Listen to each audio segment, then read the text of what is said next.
Assalamualaikum warahmatullahi wabarakatuh. Alhamdulillahirabbil alamin alladzi arsala rasulahu bil huda wa dinil haqq yad'u ila dini kulli wa kafa billahi shahida. Asyhadu an la ilaha illallah wa asyhadu anna Muhammadar Rasulullah. Allahumma shalli wa sallim wa barik ala sayyidina Muhammadin wa ala alihi wa sahbihi ajma'in. Qala Allah ta'ala fi kitabil karim, a'udzu billahi minasyaitonir rajim. Bismillahirrahmanirrahim. Ya ayyuhalladzina amanu in ja'akum fasiqun binaba'in fatabayyanu an tusibu qauman bijahalatin fatusbihu nadimin. Ibu bapak masyarakat muslimin jamaah salat subuh yang kami hormati dan yang dimuliakan Allah Subhanahu wa taala. Inilah kembali di kesempatan pagi hari ini kita haturkan rasa syukur kita kehadirat Allah Subhanahu wa taala. Karena alhamdulillah kita di pagi hari ini masih diperkenankan bisa mempergunakan semua organ tubuh kita dengan normal, dengan lancar dan seterusnya. Alhamdulillah kita diperkenankan bangun dalam kondisi masih bisa melihat, masih bisa mendengar, masih bisa menggerakkan jemari tangan kita.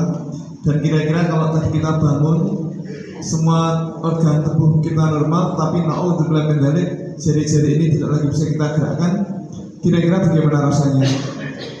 Sedih atau bahagia? Kalau jari tangan kita ini tidak lagi bisa kita gerakkan, lalu bagaimana caranya kita mau mandi, berpakaian, kemudian mau makan sendiri susah. Tapi alhamdulillah di pagi hari ini Allah masih memperkenankan kita sebenarnya bisa mempergunakan semua organ tubuh kita dengan normal. Mudah-mudahan seperti Allah ini bisa kita syukuri dengan ibadah yang dimaksudkan oleh Allah Subhanahu wa taala. Yang kedua, semoga selawat dan salam senantiasa Allah limpahkan kepada Nabi Rasul Muhammad sallallahu alaihi wasallam, dan semoga Allah limpahkan pula kepada keluarga beliau, sahabat beliau, para tabi'in, para ulama, dan semoga terlimpah ruah pula kepada kita sekalian yang hadir di kesempatan di pagi hari ini. Bapak Ibu yang hormati dan yang dimuliakan Allah Subhanahu wa taala, di sesi yang kedua ini kita akan membahas kelanjutan materi kita Ahad pagi kemarin. Kita masih lanjut di materi berhati-hati jangan sampai kita rusak Ramadan kita dengan dusta lisan ataupun tulisan. Bapak Ibu, masih banyak berita-berita hoax di medsos, seperti misalnya sempat kita saksikan di WA Group ada tayangan yang mengatakan hati-hati kalau membeli sosis karena Singapura ini membuat sosis babi namanya Arabiki. Meskipun namanya Arab, itu bukan daging yang halal tetapi daging babi katanya. Bapak Ibu mohon maaf, hanya bagi yang belum risau bahwa istilah Arabiki itu tidak ada hubungannya dengan babi. Arabiki itu maknanya adalah digiling kasar. Dalam bahasa Jepang, Arabiki bermakna digiling kasar. Nah Bapak Ibu, kalau kita masak sosis atau makan sosis kan dagingnya digiling lembut, betul ya? Giling lembut. Nah kalau Arabiki ini orang pengen ada sensasi masih mengunyah daging meskipun empuk gitu, tetapi tidak terlalu lembut. Jadi makna Arabiki adalah giling kasar. Nah maka tergantung dagingnya. Kalau daging sapi seperti ada yang kita lihat di sini ada Arabiki beef sausages atau sosis daging sapi yang digiling kasar, dan dari Riverline ini punya sertifikat halal. Kemudian ada pula Bapak Ibu, ini ada Arabiki chicken sausage atau sosis ayam yang digiling kasar. Jadi makna Arabiki itu bukan sosis babi. Memang kalau dari daging babi ya jadi Arabiki pork sausages gitu. Kemudian Bapak Ibu, adakah yang akan berangkat haji tahun ini atau mau umroh? Katanya harus hati-hati karena sekarang ini Cina membuat tasbih tulang babi katanya. Nah kalau tidak hati-hati kita bisa membeli oleh-oleh haji atau umroh itu malah tasbih tulang babi. Nah ini ada videonya Bapak Ibu. Ini video gabungan dua proses, yang satu pembuatan cincin dari tulang, yang satu tasbih menggunakan tulang. Mari kita saksikan videonya. Ini tulang dipotong agak pendek begitu, kemudian dihaluskan bagian luarnya, dibubut, dihaluskan bagian dalam, dicek apakah ada bagian yang tajam. Oke, sudah jadi cincin yang menarik, cincin tulang. Bagian yang kedua ini pembuatan tasbih. Jadi tulang dipotong ukuran pendek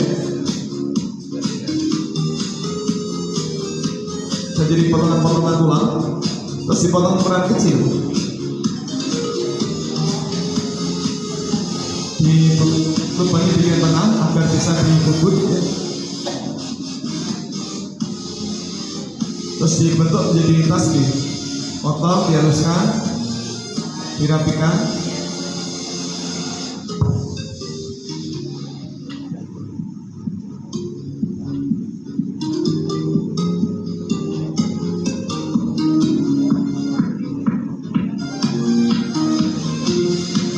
Sudah jadi tasbih. Bapak Ibu, apakah betul ini tasbih tulang babi? Bagaimana cara ngecek informasi di medsos benar atau salah? Bagaimana cara ngecek? Kemarin sudah bantu nih. Bapak Ibu, cara ngecek pertama bisa bertanya kepada orang yang kira-kira paham. Nah, kalau tidak ada, kita bisa minta tolong pakai HP kita, menggunakan Google atau Yahoo atau search engine yang lain. Kita ketik 3 atau 4 kata kunci. Kata kunci pertama kita ketik hoax. Kata kunci kedua, ketiga, keempat, kata yang spesifik hanya ada di sini. Nah, kalau di sini kita bisa ketik hoax, kemudian tasbih tulang babi. Nah, ketemu Bapak Ibu informasi yang mengatakan bahwa informasi tasbih tulang babi produksi Cina ini hoax. Tetapi memang ketika pertama kali saya dapat video ini langsung mengatakan, wah ini pasti hoax. Kenapa? Bapak Ibu, tulang binatang bagian apa yang paling panjang? Tulang tubuh yang paling panjang adalah tulang, bukan kaki. Kaki itu pergelangan kaki sampai ujung jari, itu namanya kaki. Bapak Ibu, yang namanya tangan bukan yang ini, tapi pergelangan tangan sampai ujung tangan, tulang tangan sampai ujung jari. Nah, kalau yang namanya di atas lutut itu tulang paha, bukan tulang kaki. Nah, tulang yang paling panjang adalah tulang paha. Nah, pertanyaannya, adakah babi yang punya tulang paha sepanjang ini? Mustahil, gak ada. Nah, barangkali si pembuat video ini melihat sapi dikiranya babi, melihat unta dikiranya babi, melihat kuda dikiranya babi. Padahal tidak mungkin babi punya tulang paha sepanjang ini. Terus Bapak Ibu, adakah panjenengan yang gemar makan ayam broiler, ayam pedaging, ayam goreng dari ayam potong? Ada? Yang suka? Berapa orang yang suka? Semuanya? Nah, ini katanya hati-hati, jangan suka makan daging ayam broiler karena bahaya banget katanya begitu. Nah, katanya daging ayam broiler itu cepat besar. Ayam broiler cepat besar karena disuntik hormon babi, katanya begitu. Itu bahaya banget, bisa menyebabkan kanker dan yang lain-lain. Dan residu hormonnya itu tinggal di bagian leher, bagian sayap dan yang lain. Nah, apalagi sempat ramai kasus ini, Bapak Ibu. Ada 2 bintang film Korea, Ho Shin Won sama Xia Yi atau siapa? Ya, Xia Yi. Katanya berobat ke klinik terkenal di Cina, di Korea. Kemudian ke ginekolog, ahli kandungan. Nah, kemudian dokter bertanya, apakah Anda berdua gemar makan daging ayam broiler? Kemudian dijawab, oh ya, kok bisa tahu? Ya, kata dokternya, karena saya sering dapat pasien yang mirip yang Anda alami. Ada kisah coklat, kemudian pendarahan di organ vitalnya, dan ternyata mereka semua makan daging ayam broiler. Nah, itu katanya disebabkan oleh konsumsi daging ayam broiler. Apalagi Bapak Ibu, ini ada juga video yang katanya ini ayam broiler disuntik obat dosis tinggi dan hormon yang dipaksakan harusnya 4 bulan jadi 1,5 bulan panen. Oke, Bapak Ibu, maaf, saya dosen Fakultas Peternakan UGM, mengajar mata kuliah nutrisi ternak unggas. Sejak tahun 2000 saya jadi dosen, dan saya katakan demi Allah tidak pernah ada hormon apapun dipakai di ayam broiler. Ulangi, tidak pernah ada hormon apapun dipakai di ayam broiler. Ayam broiler itu sama dengan ayam yang lain, cuma diseleksi genetik agar pertumbuhannya cepat, agar respon pertumbuhannya ketika diberi pakan yang bagus bisa lebih cepat. Saya di Inggris pakai ROS 38 itu di usia 10 bulan, bukan, ya 70 hari 10 bulannya itu bisa mencapai berat ya. Kita cek di panduan itu mencapai 5,5 kilo misalnya. Sekarang 5,7, yang betina 4,7 kilo, itu daging bukan lemak, tanpa hormon apapun. Penelitian saya 4 penelitian untuk dokter, semuanya pakai ayam broiler ROS 38 tanpa hormon apapun, tapi pertumbuhannya sangat cepat. Nah, jadi mohon maaf kalau menggunakan hormon, pertama beli hormonnya di mana? Indomaret nggak ada, Superindo nggak ada, Amplas nggak ada. Nah kalau belinya online bisa, tapi mahal. Bapak Ibu, ayam broiler sekarang berapa sih daging per kilo? 36. Nah kalau pakai hormon itu bisa naik 5 kali lipat. Jadi sekilo bisa 150.000 per kilo. Berkenan membeli? Kemahalan.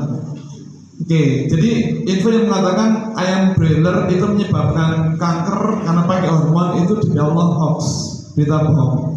Terus ibu, bapak, maaf yang punya anak perempuan, mohon jangan mengizinkan berenang di kolam renang umum bersama dengan laki-laki asing, karena bisa hamil. Mungkin gak itu? Jadi kalau berenang di kolam renang umum ini bukan masalah ya. Secara agama kan memang tidak boleh campur-campur begitu ya. Nah, tetapi Bapak Ibu, kalau ada laki-laki asing yang kemudian nakal, itu meskipun tanpa bersentuhan bisa hamil katanya. Mungkin nggak begitu? Mungkin apa tidak? Tapi ini ada keterangan dari seorang dosen yang menjadi komisioner KPAI. KPAI itu Komite Pelindungan Anak Indonesia. Ini menarik, mari kita simak. Kehamilan itu tidak terjadi pada usia 16-17, bahkan lebih muda dari itu pun bisa. Selama seseorang perempuan sudah mampu memproduksi sel telur dan memproduksi sel sperma dan keduanya bisa bertemu baik langsung ataupun tidak langsung, maka bisa terjadi sebuah kehamilan. Pertemuan yang tidak langsung misalnya apa? Misalnya ada sebuah mediasi di kolam renang, ada jenis ada kondisi sperma tertentu yang sangat kuat, walaupun tidak terjadi penetrasi, tapi ada orang terangsang gitu ya, dan kondisi itu mengeluarkan sperma, kan kita nggak ngerti di kolam renang. Nah itu bisa terjadi kehamilan walaupun tidak ada penetrasi. Karena proses sperma sedemikian kuat gitu. Kemudian kondisi si ibu juga sedang dalam proses masa subur, terjadi kehamilan walaupun tidak terjadi anak. Jadi ini yang harus menjadi salah satu bagian di mana kita. Ya, Bapak Ibu, apakah mungkin terjadi kehamilan tanpa penetrasi? Nah, maaf bagi yang belum risau, Bapak Ibu, yang pertama, yang namanya sperma itu tidak bisa hidup di luar tubuh manusia dalam waktu lama. Satu. Yang kedua, Bapak Ibu pernah berenang di kolam renang ya? Ada aromanya nggak airnya? Air kolam renang ada aromanya nggak? Ada. Aroma apa itu? Kaporit. Kenapa air di kolam renang diberi kaporit? Untuk mematikan kuman-kuman. Kenapa? Karena tidak ada screening bagi orang yang masuk ke kolam renang. Pokoknya siapapun yang bisa membeli tiket boleh masuk dan boleh berenang. Termasuk orang-orang yang punya penyakit kulit boleh berenang. Nah, supaya kuman-kumannya tidak menyebar kemana-mana, maka di air itu diberi kaporit untuk mematikan kuman-kuman. Nah, Bapak Ibu, sperma tidak bisa hidup di luar tubuh manusia dalam waktu lama, apalagi ketemu kaporit pasti mati. Yang ketiga, Bapak Ibu, yang namanya sperma itu tidak punya mata. Tidak mungkin melihat, wah ada perempuan, kejar semangat, nggak mungkin. Itu mengada-ada. Tapi Bapak Ibu, ini ada info yang penting. Mari kita simak dari Bapak Bambang Alexander SSP. SSP itu sarjana jenis baru, ada sarjana sperma. Nah ini menarik keterangan beliau. Mari kita simak. Jadi memang bisa saja terjadi kehamilan di dalam kolam renang dengan kondisi bahwa sperma tersebut menembus celana dalam pria, menembus celana renangnya, kemudian berenang mencari tubuh wanita dan menembus pakaian wanita, menembus celana renangnya, menembus pentalinernya kalau memang dia pakai, lalu menuju ke rahim untuk membuahi sel telur gitu. Nah, hal ini dikenal juga dengan istilah aquaspermae, yang berarti pembuahan melalui mediasi air. Kasus ini memang pernah beberapa kali terjadi di dunia hayal. Jadi memang pernah terjadi di dunia, tapi dunia khayal. Jadi Bapak Ibu, karena mustahil itu terjadi. Nah, maka Bapak Ibu sangat penting bagi kita untuk mengingat-ingat bahwa Allah itu sudah menegaskan bahwa a'udzubillahi minasyaitonirrajim, bismillahirrahmanirrahim, ya ayyuhalladzina amanu in ja'akum fasiqun binaba'in fatabayyanu an tusibu qauman bijahalatin fatasbiru ala fa'atum nadimi. Wahai orang beriman, apabila datang orang fasik membawa sebuah berita, maka fatabayyanu, dicek dulu kebenarannya. Jangan sampai kalian menimpakan musibah pada satu kaum gara-gara ketidakhadiran itu menyebabkan kalian menyesal atas perbuatan itu. Nah, ada yang penting Bapak Ibu dari video ini, mari kita simak video pendek. Hati-hati dengan informasi. Informasi bisa membuat hidup kita mudah, bisa juga membuat kita celaka. Ada orang yang masuk penjara gara-gara men-tweet atau memposting status di media sosial. Tak jarang, permusuhan antar kelompok gara-gara informasi yang mengadu domba. Berita, fakta, prasangka, gosip, fitnah bercampur aduk. Kalau tak pandai memilah, bisa bahaya. Karena itu, tak heran Rasul bersabda, "Salamatul insan fi hifdzi lisan." Keselamatan seseorang tergantung pada menjaga lisan. Lisan di sini bukan hanya kata-kata yang keluar dari mulut kita, tapi juga tweet dan status yang kita posting, informasi yang kita share, berita SMS, dan BBM yang kita broadcast. Bagaimana seharusnya kita mengolah informasi? Tabayun. Allah mengajarkan kita untuk selalu konfirmasi.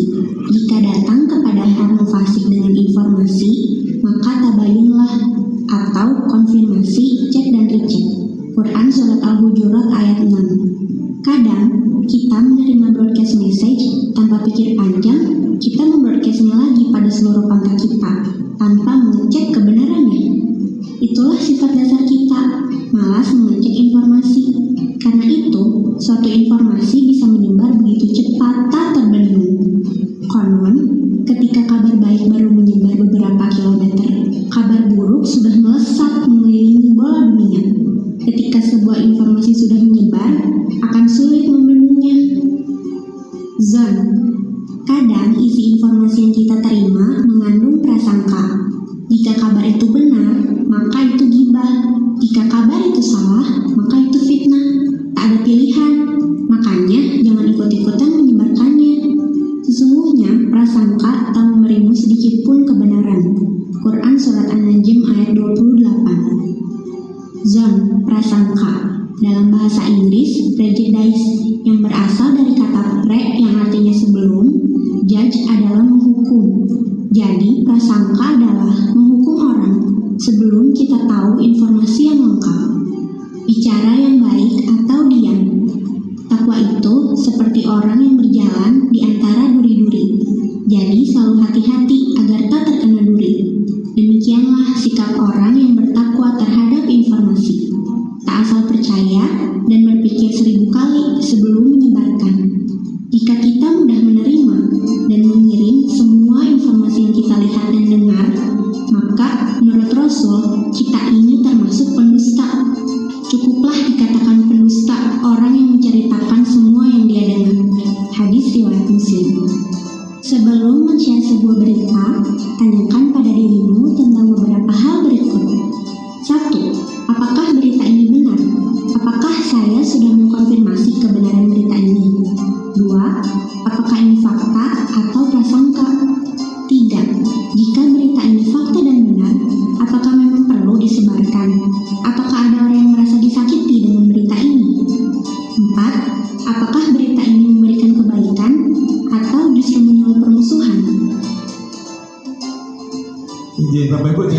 pesan yang dibawa ini kan sangat penting, sangat penting. Maka Bapak Ibu, SOP kita ketika ada info yang heboh di medsos, kita cek dulu kebenarannya, kita klarifikasi dulu infonya benar apa tidak. Nah, kalau kita gagal dapat info yang valid, maka kita stop info itu di HP kita, bukan di share kemana-mana. Dan yang paling aman sebagaimana sabda Rasul, "Man kana yu'minu billahi wal yaumil akhir fa yaqul khairan aw liyasmut." Barang siapa beriman kepada Allah dan hari akhir, maka hendaklah ia berkata yang baik atau adalah dia diam. Nah, diam itu yang paling aman. Biarlah kita dikatakan sebagai orang bodoh, gak masalah. Yang penting kita selamat. Nah, Bapak Ibu, kita lanjut sedikit sampai jam 5:30 persis, insya Allah. Bapak Ibu, monggo ini hati-hati. Ada info yang katanya dari Ikatan Dokter Indonesia, berhati-hati. Sekarang ini ada wabah pengerasan otak, sumsum tulang belakang, dan yang lain. Maka hati-hati, jangan minum minuman sebagai berikut: 1 extra jus, 2 M150, 3 kopi susu gelas granita, 4 kerating D. Ini maaf, Bapak suka minum kiranti apa tidak? Betul. Mungkin menemukan di kulkas terus wah ini. Jadi ada kerating D, kiranti, hemaviton, marimas, segar seri saset dan yang lain. Karena ke-19 ini mengandung aspartam, pemain sebatan yang lebih keras dari tiang gula, racun yang menyebabkan diabetes, kanker otak, mematikan sumsum tulang. Nah, ini harap disebarluaskan ke orang yang kita cintai. Info dari Dr. Haji Ismadi MPH. Bapak Ibu, mohon maaf, produk-produk ini masih ada di pasaran apa tidak? Masih. Nah, kalau produk ini memang berbahaya, maka pasti akan ditarik oleh Badan POM. Nah, kalau masih ada, berarti hoax. Berarti hanya berita-berita yang bohong saja gitu. Kemudian Bapak Ibu, ini ada nama di bawah, Dr. Haji Ismadi MPH. Nah, sepintas ini, wah ini dokter ahli ini. Tetapi coba kita cek pakai Google atau pakai Yahoo, kita ketik nama Dr. Haji Ismadi MPH, muncul apa tidak orangnya? Ternyata beberapa kali saya cari tidak ketemu. Berarti nama ini nama fiktif. Saya menemukan nama ini di 3 hoax yang berbeda. Dan semuanya menggunakan nama ini, padahal itu hoax, nama fiktif. Terus Bapak Ibu, di hampir semua berita bohong itu di bagian akhir ada kalimat perintah serupa sebarkan, selamatkan orang-orang yang kita cintai dan seterusnya. Nah, ini hati-hati. Kemudian, nah ini hoax yang berulang, sering didaur ulang dan berulang-ulang. Kabar dari Pondok Wali Barokah Burengan Kediri untuk dimanfaatkan, hati-hati terhadap 8 barang yang diteliti sebagai berikut. Katanya ini Masaku positif mengandung babi, Royco negatif tidak mengandung babi, kemudian micin sasa positif mengandung babi, kemudian Ajinomoto positif mengandung babi, bumbu Indomie goreng positif mengandung babi, kemudian sarin saus tiram negatif, kemudian tepung bumbu sasa dan sejiku juga negatif. Bapak Ibu, bagaimana cara ngecek ini hoax apa tidak? Tadi bagaimana caranya? Pakai Google atau Yahoo, ketik 3 atau 4 kata kunci. Kata kunci pertama hoax, kata kunci kedua 3 apa kira-kira? Bisa ini yang spesifik kan Burengan ya, Burengan atau Wali Barokah, kemudian ambil salah satu, kemudian babi. Nah, muncul klarifikasi ini adalah hoax. Dari Kominfo dan yang lain menyebutkan ini hoax. Tetapi ini ada nama ini Bapak Ibu, nama ini memang ada, orangnya ada, dan memang dulu beliau posisi di sini. Nah, ini contoh kalau kita tidak hati-hati. Nah, beliau nampaknya pernah dapat hoax, tidak di double check dulu, langsung di share. Maka kemudian muncul nama beliau di berbagai media seperti ini. Nah, hati-hati. Terus, Bapak Ibu hati-hati kalau batuk pilek, jangan minum paracetamol P500 karena obat ini berbahaya, sangat bahaya. Karena mengandung virus yang paling berbahaya di dunia. Ini apa paling berbahaya berarti melebihi COVID ya. Nah, tapi kita kok tidak dapat info ya di media kalau ada virus. Lalu bagaimana cara ngecek ini hoax atau valid infonya? Bagaimana caranya tadi? Ketik hoax, kemudian apa? Paracetamol, misalnya. Nah, akan muncul klarifikasi, contohnya dari Badan POM mengklarifikasi bahwa ini adalah hoax. Terakhir, Bapak Ibu barangkali pernah melihat video ini.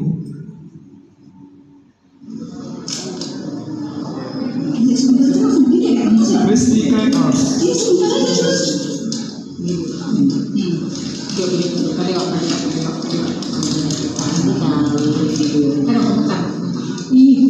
Masya Allah, ternyata kue itu terbuat dari apa itu bisa terbakar. Keras, dibakar dengan air keras. Iya, kertas mau kayu nih. Kalau saya mah lama ya. Iya, pasti ya. Udah itu. Crispy crackers. Kayak kerupuk plastik itu ya. Peminat daging crispy sebaiknya jangan makan lagi karena ini mengandung lilin. Mau bukti? Kita buktikan. Coba lihat. Ya. Untuk rekan-rekan ini perhatikan. Nah, perhatikan ini. Inilah lilin. Nah, dia tetap nyala. Kenapa? Nah, pengaruh angin.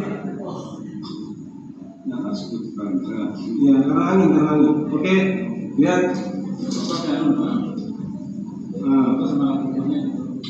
Stop makan crispy. Ini buatan Amerika ini, Cina ini mau membunuh kita. Buatan Amerika Perhatikan. Apinya menyala seperti ini. Ya jelas. Amerika menjina ya. Kalau bisa dikurangi. Biar Contoh lain, white coffee. Mantap. Buset. Sekali lagi. Sampai habis tuh kopi. Sampai habis tuh kopi. Masya Allah. Pak. Makasih Pak.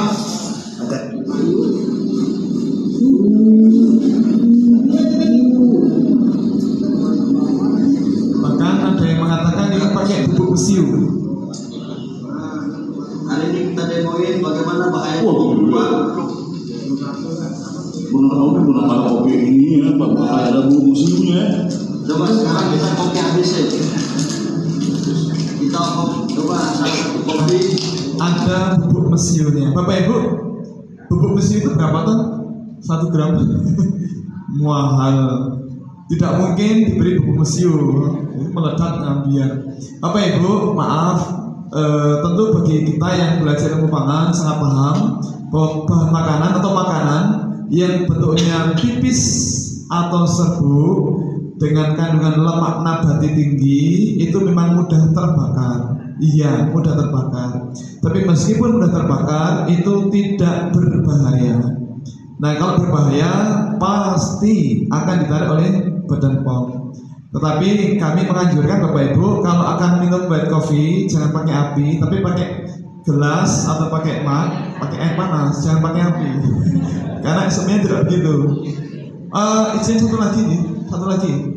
Ini terkait dengan nanas, hubungan nanas dengan wanita hamil. Bapak Ibu izinkan saya menyampaikan satu berita yang benar, satu saja. Yang lain hoax, tapi yang ini satu ini benar. Ini hubungannya buah nanas dengan wanita hamil.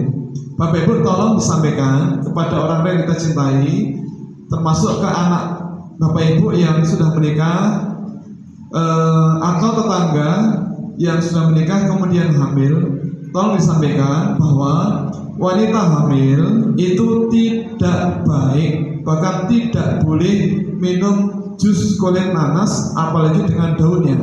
Itu kalau diminum itu sakit sekali di tenggorokan. Loh iya Bu, saya tidak berbohong, ini saya berpuasa. Jus kulit nanas apalagi dengan daunnya. Nah Bapak Ibu ada berita bohong, maaf Bapak Ibu kalau makan buah nanas yang dimakan apanya? Dagingnya. Nah disarankan kalau makan jangan dagingnya karena itu adalah gula. Sebaiknya dimakan bagian yang tengahnya ini loh Bapak Ibu, yang keras ini yang dimakan, sebaiknya yang itu. Kenapa? Katanya bagian keras itu ada senyawa bromolin. Senyawa bromolin adalah senyawa anti kanker katanya. Bapak Ibu, info ini hoax, tidak benar. Pertama, senyawa bromolin itu senyawa yang tidak dikenal di dunia farmasi, dunia kimia, dunia pangan tidak dikenal. kita tidak tahu dari mana nama bromelain itu. Kalau di nanas itu ada protease namanya bromelain. Itu protease, enzim pencernaan protein. Dan enzim pencernaan protein tidak ada hubungannya dengan kanker. Nah, tetapi heboh ini. Tidak hanya itu, bahkan dikaitkan dengan pete, dengan jengkol. Nah, ini ternyata betapa mudahnya membuat hoax. Pete dan jengkol dikabarkan mengandung senyawa-senyawa yang sangat penting. Oh, sebentar, kita mundur dulu. Bapak Ibu, ini ada keterangan bromelain itu khasiatnya 10.000 kali lebih kuat dari kemoterapi. 10.000 kali lebih kuat dari kemoterapi. Bapak Ibu, kalau orang kena kanker di kemo, rambutnya bagaimana? Rontok, brodol.